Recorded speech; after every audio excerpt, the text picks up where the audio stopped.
Behind me, you see some protest boys. Yesterday, I was supposed to be in Brunel, Florida, leading a protest for a young black child by the name of Brendan Depa.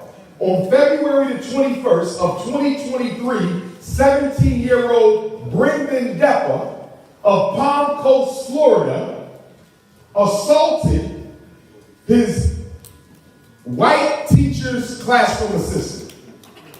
Chased her out into the hallway, threw her on the ground. Many of you saw the video. He punched her, he kicked her. And although she was Caucasian, I don't believe any woman should ever be attacked, and never by a male. So we don't condone that. But at the same time, the reason why I decided to lead a protest in the honor of that 17-year-old black boy who is now 18 is because at the time of that assault, he was diagnosed with post-traumatic stress disorder and should have never been in that school. At the time of that assault, he was diagnosed with intermittent explosive disorder and should have never been in that school. At the time of that assault, he was diagnosed with conduct disorder, ADHD, autism, and anxiety. He should have never been in that school. Why was he there?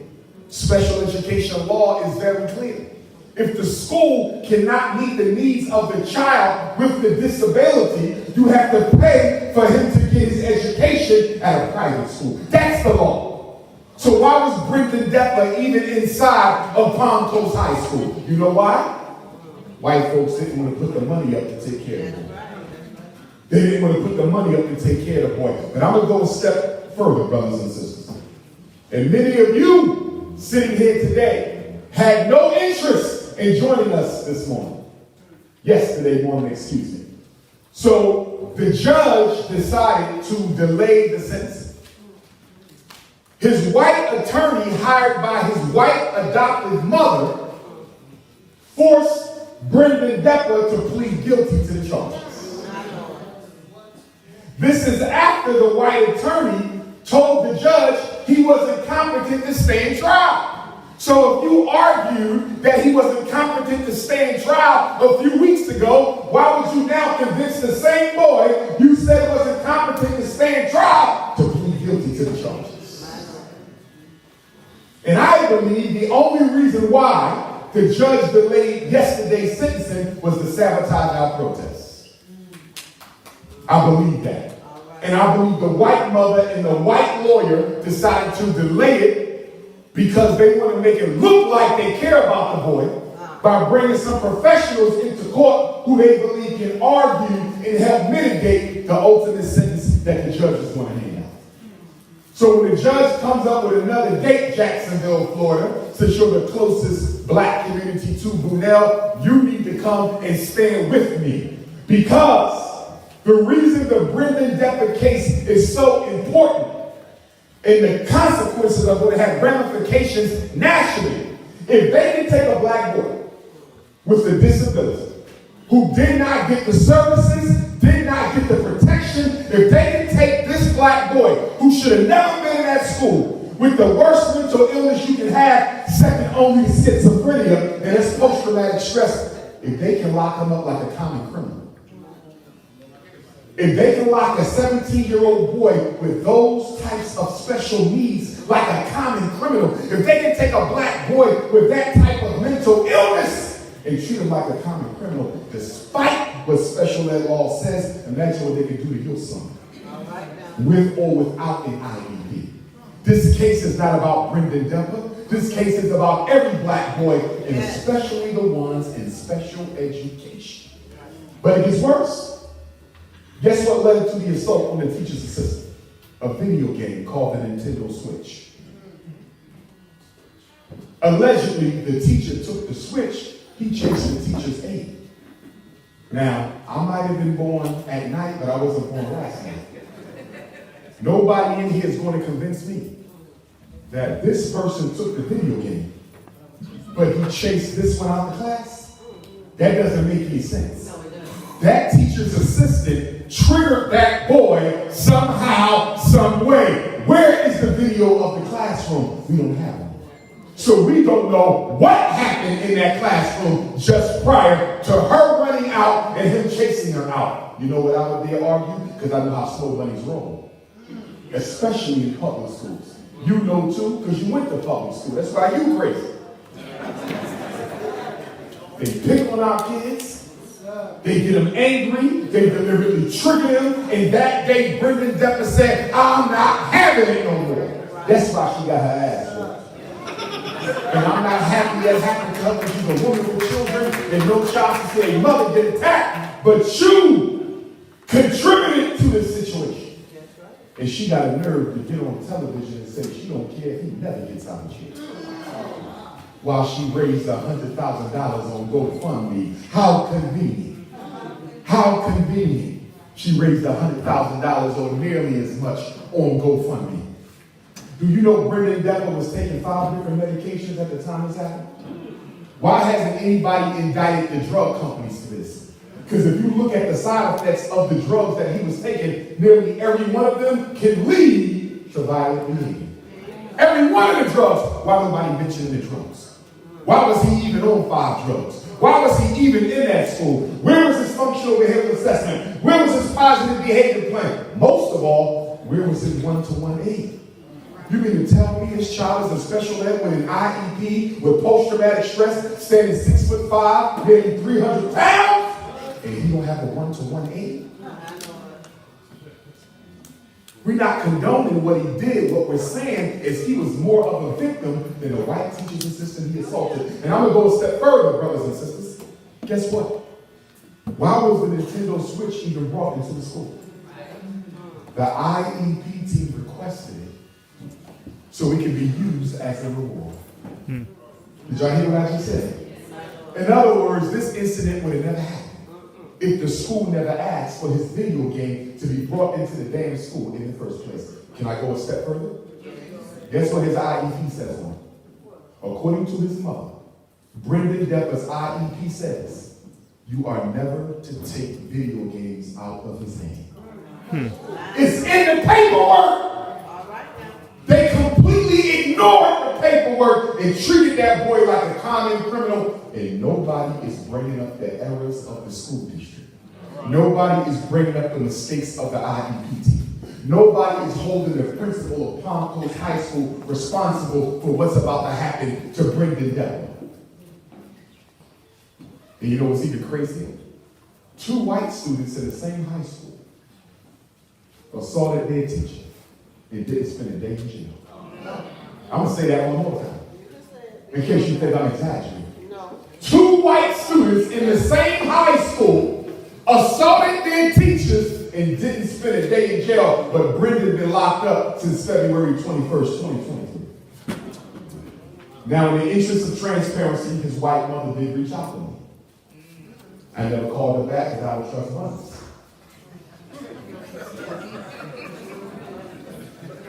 But you know what she did reveal? She revealed that she reached out to Benjamin Crump. And Benjamin Crump turned her down. Big Ben the money chaser. She called Ben Crump, who's based in Tallahassee. She would not help. He would not help. Because Benjamin Crump is only about money. The case ain't bringing no money in, he ain't looking at you. Guess who else she looked out for help? NAACP, they turned her down. Because nobody wants to defend a tall, dark-skinned black boy who put his hands on a privileged white female. So that's why we're going to go back to Brunel when we get a new date, and we're going to stand and we're going to protest. Because we're not going to let this black boy go down without doing something about it.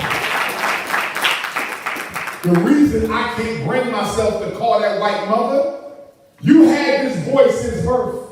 She didn't get him at 7. She didn't get him at 12. She got him as an infant. So how did he develop post-traumatic stress disorder?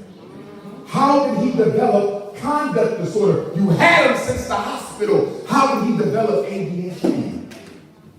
Now, the autism, that could have been genetic, but that post-traumatic stress ain't genetic. That intermittent explosive disorder, not genetic. What happened in your White House that messed this black boy up? Nobody's talking about that. And I don't know if y'all know, but in your state of Florida, Your court system adjudicates more minors as adults than any other state in America. Florida is the school-to-prison pipeline for black boys. And this is why I've been telling you, parents, when I talk about special ed in educational law, even if your child has an IEP, if their infraction involves weapons, drugs, or serious bodily injury, the IEP doesn't protect them. I need y'all to know this. I don't care how many disabilities your son has. If he comes to school and he threatens to hurt somebody, I'm going to shoot you, I'm going to kill you, I'm going to blow his school up, even though he's joking, he might only be 5 years old. He will be expelled from public school for the rest of his life. And I'm going to tell you, parents, something. You better get in the habit of telling your children to stop making threats inside of these public schools. Thousands of black boys in preschool and primary school are being expelled for making threats they can't even carry through. Snow Bunny knows he can't do it, but it don't matter. He's black, and he's the enemy. And what a lot of you don't understand, especially black mothers, even though I've been preaching this for 25 years, the white power structure does not differentiate amongst black males when it comes to punishment.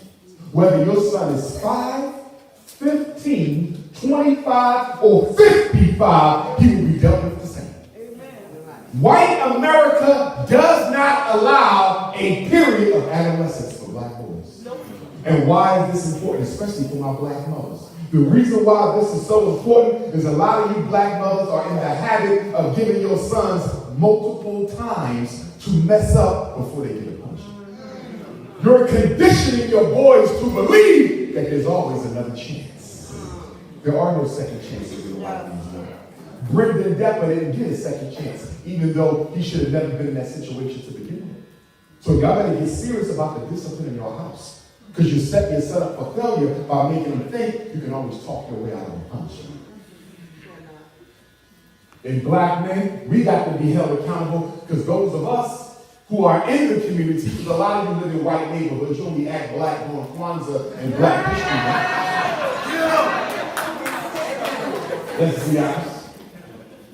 When you leave here, half of you going to a white neighborhood. It might be one other Negro family on the block, but that's it.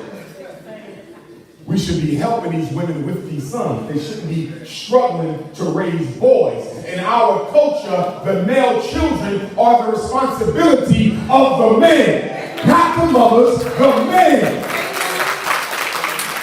But every time we have a conversation about black boy dysfunction, everybody points to the mothers. Nowhere in our culture are women responsible for raising men. Nowhere! That's the whole purpose for a rite of passage. Where is ours in Jacksonville? Where is ours in Tampa? Where is ours in Orlando? Where is ours in Brunel and Palm Coast and Fort Lauderdale and Hollywood? If we want to save the black community, it starts with black men taking accountability for black boys. Not just the ones your wife gave birth to, but all of them. Because in African culture, children don't belong to families, they belong to communities. So whether the father is there or not is irrelevant because the other fathers are there. This is exactly why in African culture, every adult woman is an auntie, every elder is a grandma, every adult man is an uncle. Because it's all for one and one for all. But the problem with the American Negro is we suffer from supreme selfishness. It's the Achilles heel. It don't matter how much you know about African history. It don't matter how much you study. It don't matter how many trips to Africa you've been on. It don't know how many African languages you can speak. It don't matter. At the end of the day, most of us operate on a European paradigm of supreme selfishness. Supreme selfishness.